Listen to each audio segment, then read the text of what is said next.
시스템 안에서 에너지가 샘솟는 사회를 시너지가 샘솟는다고 얘기를 하거든요.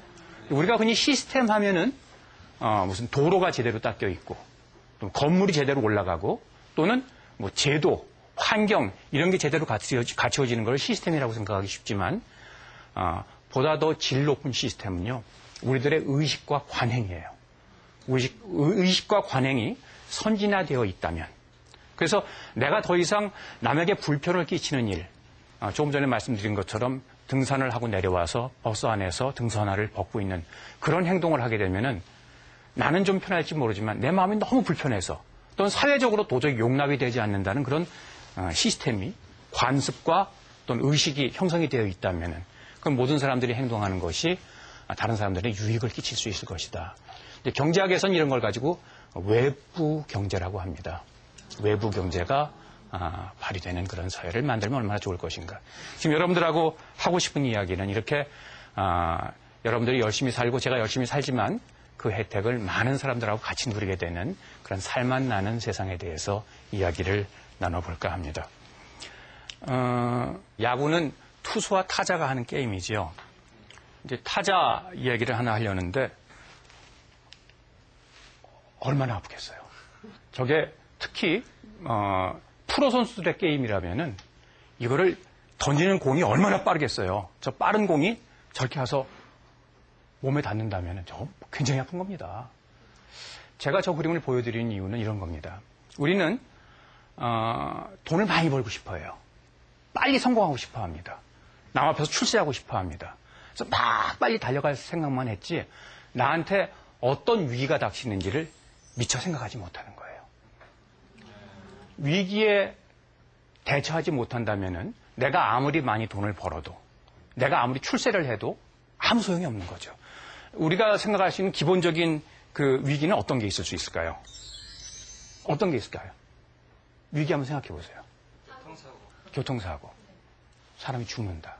다친다. 건강에 위험이 생겼다. 또 이런 것도 있을 수 있어요. 돈을 많이 벌어놨는데 가족 간에 불화가 생겼어요. 그럼 그 많이 벌어놓은 돈이 무슨 소용이 있겠어요? 그래서 이제 여러분들한테 처음 드리고 싶은 말씀은 돈을 버는 것도 중요하고 또 출세하는 것도 중요하지만 더 중요한 것은 나한테 닥쳐올 위기를 미리 관리해 가면서 내가 살고 있는 사회는 어떤 세상인지 미리 알아놓고 그 제대로 된 지식 위에서 경제생활을 하는 것이 필요하다. 이런 말씀을 드립니다. 시장경제라는 얘기를 많이 해요.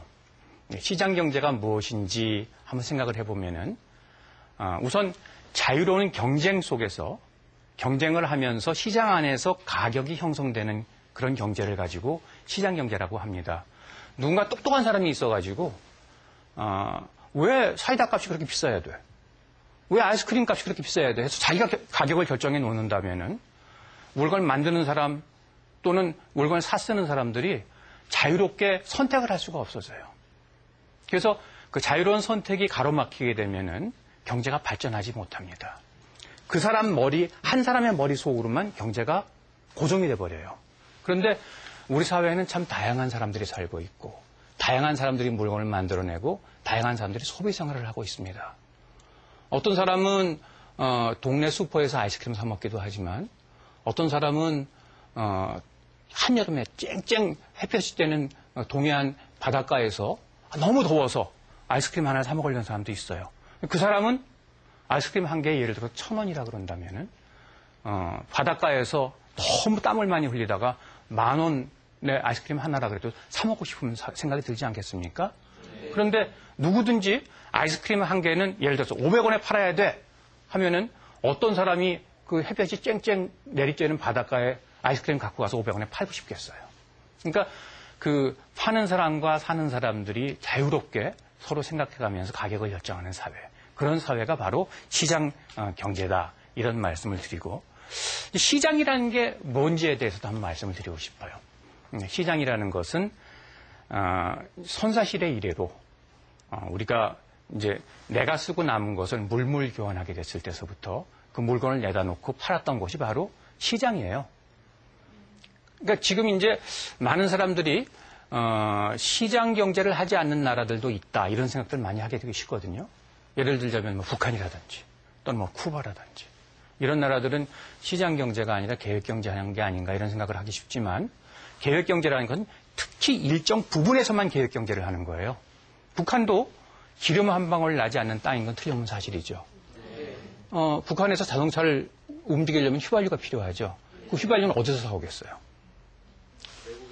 원유 시장에서 사갖고 오는 거거든요. 결국은 시장에 적용을 받지 않는 나라는 한 군데도 없다. 특히나 최근 들어서 글로벌라이제이션이라 그래서 전부 세계가 하나로 네트워크화되고 있습니다. 묶여나가고 있습니다. 그래서 이런 그 시장에서의 속성을 제대로 모른다면, 시장이 어떻게 움직이는지에 대해서 모른다면은 그 나라는 실패할 수밖에 없고, 그 나라의 국민들도 실패할 수밖에 없고, 우리 개개인들도 행복한 세상을 살아가기가 힘들게 된다. 이런 말씀을 드리고 싶습니다. 우리가 시장경제 하지만 시장경제라는 말이 나오기 시작한 거는 불과 100년이 안 됐어요. 1900년대 초에 볼셰비키 혁명이 일어나면서 그때 이제 계획경제라는 말이 나오고 저 계획경제라는 말 말고 우리가 하는 경제는 어떤 경제인가 하고 따져보니까 그게 시장경제더라. 그래서 우리가 시장경제라는 용어를 쓰기 시작했기 때문에 시장경제라는 용어가 나온 건 그렇게 오래된 얘기가 아니다. 그러니까 우리가 시장경제에서 해야 될 일은 뭐냐면은 우리가 갖고 있는 자원들, 여러분들은 개개인이 어떤 자원을 갖고 계시다고 생각하십니까? 어떤 자원을 갖고 있어요? 노동력. 그렇죠. 아주 좋은 자원이죠. 그렇죠? 근데 이제 흔히 웃으면서 하는 이야기처럼 우리가 갖고 있는 자원들은요, 사실은 돈, 시간, 그리고 능력입니다. 누구에게나 돈이 얼마가는 있고, 누구에게나 24시간 시간은 주어져 있고, 그리고 건강한 몸, 교육받은 지식을 다 통틀어서 개개인의 능력, 이렇게 세 가지가 모든 사람이 갖고 있는 그런 자원이 되거든요. 이런 자원을 어떻게 합리적으로 쓸 것인가를 배워나가는 과정을 가지고 이제 우리가 경제교육이라고 얘기를 합니다.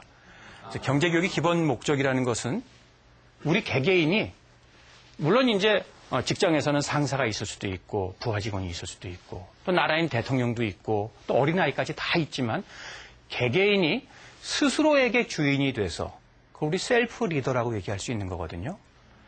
우리 개개인이 스스로의 주인이 돼서 내가 갖고 있는 자원, 내가 갖고 있는 돈과 시간과 능력을 어디다 쓸 것인가 를 스스로 결정해 나가는 훈련을 쌓는 기회, 이걸 가지고 우리는 경제교육이라고 얘기를 합니다.